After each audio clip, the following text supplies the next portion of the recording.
Recent ಆಗಿ ಸಾಯಿಬಾಬಾ ಆತ ದೇವರಲ್ಲ, ತನ್ನ ಪೂಜಿಸುವಂತ ಅವಸರನೇ ಇಲ್ಲ ಅನ್ನೋ ಮಾತು ತುಂಬಾನೇ ಕೇಳಿಸ್ತೇವೆ. ಸ್ವಾಮಿ ಸ್ವರೂಪಾನಂದ ಸರಸ್ವತಿ ಇವರು 2022ರಲ್ಲಿ ಕೊಟ್ಟಿರುವಂತ ಒಂದು ಇಂಟರ್ವ್ಯೂ ಅಲ್ಲಿ ಸಾಯಿಬಾಬಾ ದೇವರಲ್ಲ ಅಂಡ್ ಆತನ್ನ ಪೂಜಿಸೋ ಅವಸರನೂ ಇಲ್ಲ ಅಂತ ಹೇಳ್ತಾರೆ. ಅಂಡ್ ಇವರ ಪ್ರಕಾರ ಸಾಯಿಬಾಬಾ ಒಬ್ಬ ಮುಸ್ಲಿಂ, ಆದ್ರಿಂದ ಪೂಜಿಸೋ ಅವಸರನೇ ಇಲ್ಲ ಅಂತ ಹೇಳ್ತಾರೆ. Founder and president of PMF Siraj ಅನ್ನೋ ಇಸ್ಲಾಮಿಕ್ ಟೀಚರ್ ಕೂಡ ಸಾಯಿಬಾಬಾ ದೇವರಲ್ಲ, ಆ ದೇವ್ರು ಕಳಿಸಿರುವಂತ ದೂತ ಅಂತ ಹೇಳ್ತಾರೆ. ಇಷ್ಟಕ್ಕೂ ಸಾಯಿಬಾಬಾ ನಿಜಕ್ಕೂ ದೇವರ ಅಲ್ವಾ ಅನ್ನೋದೇ ಈ ವಿಡಿಯೋದಲ್ಲಿ ನೋಡೋಣ. ವಿಡಿಯೋ ಕೊನೆವರೆಗೂ ನೋಡಿದ್ರೇನೆ ಅರ್ಥ ಆಗೋದು. सबका मालिक एक है. Hi hello and welcome back to MM facts, the life of Saibaba.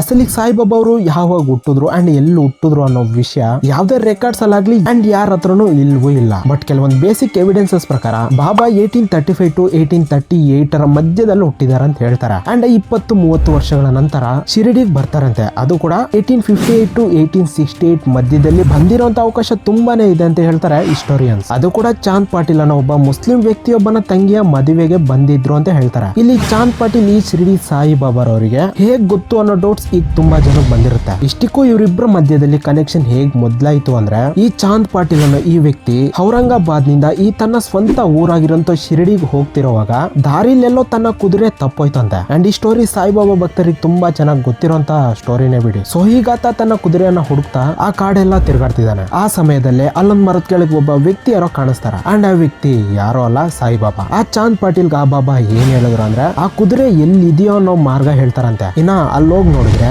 ಆ ಕುದುರೆ ಹುಲ್ ಮೈತಾ ಕಾಣಿಸುತ್ತೆ. ಇನ್ನ ಚಾಂದ್ ಪಾಟೀಲ್ ಬಾಬಾ ಕೃತಜ್ಞತೆ ತಿಳಿಸೋಣ ಅಂತ ಆ ಜಾಗಕ್ಕೆ ವಾಪಸ್ ಬಂದ್ ನೋಡಿದ್ರೆ ಆ ಬಾಬಾ ಸಾಮಾನ್ಯ ವ್ಯಕ್ತಿ ಅಲ್ಲ, ಮಹಾನ್ ಪವಾಡ ಪುರುಷ ಅಂತ ಗೊತ್ತಾಗುತ್ತಂತೆ. ಯಾಕಂದ್ರೆ ಬಾಬಾ ಹುಕ್ಕ ಅಣಿಸ್ಕೊಳ್ಳೋದಕ್ಕೆ ಬೆಂಕಿ ಇಲ್ದೆ ಹುಡ್ಕಾಡ್ತಾ ಆ ಬೆಂಕಿ ಅಣಿಸ್ಕೊಳ್ಳೋದಕ್ಕೆ ಆಟೋಮೆಟಿಕ್ ಆಗಿ ಬೆಂಕಿ ಬರೋ ಹಾಗೆ ಮಾಡ್ತಾರಂತೆ. ಅಂಡ್ ಹಾಗೆ ನೀರಿಗೋಸ್ಕರ ಭೂಮಿಯಿಂದ ಒಂದು ಸಣ್ಣ ರಂಧ್ರ ಮಾಡಿ ನೀರನ್ನು ಕೂಡ ಆಚೆ ತೆಗೆದ್ರಂತೆ. ಸೊ ಹೀಗೆ ಅವರಿಬ್ಬರ ಪರಿಚಯ ಆಗುತ್ತೆ. ಸೊ ಸಾಯಿಬಾಬಾಗೆ ಮೊದಲನೇ ಭಕ್ತರು ಮಹಾಸಪತಿ, ಕಾಶಿರಾಮ್ ಶಿಂಪಿ ಅಂಡ್ ಅಪ್ಪಾಚಾರ್ಯ ಅನ್ನೋ ಈ ಮೂವರು ಯಾವಾಗ್ಲೂ ಕೂಡ ಸಾಯಿಬಾಬಾ ಜೊತೆನೆ ಇದ್ದು ಆತನ ಸೇವೆ ಮಾಡ್ತಿರೋರು. ಅಂಡ್ ಇವರು ಮೂವರು ಒತ್ತಾಯ ಮಾಡಿ ಬೇಲಾಡಿರೋದ್ರಿಂದಾನೆ ಆ ಸಾಯಿಬಾಬಾರವರು ಆ ಬೇವಿನ ಮರ ಬಿಟ್ಟು ಅವರ ಮಸೀದಿಗೆ ಬಂದ್ರು. ಅಂಡ್ ಆ ನಂತರ ಆ ಮಸೀದಿ ಪರ್ಮನೆಂಟ್ ಸ್ಥಾನ ಆಗುತ್ತೆ. ಅಂಡ್ ಹಾಗೆ ಸಾಯಿಬಾಬಾಗಿರೋ ಇನ್ನೊಂದು ಪವರ್ ಏನಂದ್ರೆ, ತನ್ನ ಭಕ್ತರು ಅಂಡ್ ತನಗ್ ಬೇಕಾಗಿರೋಂತವ್ರನ್ನ ತನ್ನ ಹತ್ರಕ್ಕೆ ಬರ್ಸ್ಕೊಳ್ಳುವಂತ ಪವರ್. ಬಾಬಾ ಯಾರನ್ನ ಯಾವಾಗ ಮೀಟ್ ಆಗ್ಬೇಕು ಅನ್ಕೋತಾರೋ ಅದೇ ಸಮಯಕ್ಕೆ ಬಂದು ಅವ್ರು ಮೀಟ್ ಆಗ್ತಾರಂತೆ. ಅಂಡ್ ಇತ್ತೀಚಿನ ದಿನಗಳಲ್ಲಿ ಏನಂದ್ರೆ, ಸಾಯಿಬಾಬಾ ಮುಸ್ಲಿಂ ಆದ್ರಿಂದ ಪೂಜೆ ಮಾಡಬಾರ್ದು ಅಂತಾರೆ, ಮುಸ್ಲಿಂ ಏನೋ ಸಾಯಿಬಾಬಾ ಹಿಂದೂ ಆದ್ರಿಂದ ಪೂಜೆ ಮಾಡಬಾರ್ದು ಅಂತಾರೆ. ಬಟ್ ಇಲ್ಲಿ ನಿಜಕ್ಕೂ ಹೇಳೋದಾದ್ರೆ ಬಾಬಾಗ್ ಮತ ಅನ್ನೋ ಕಾನ್ಸೆಪ್ಟೇ ಇರಲ್ಲ,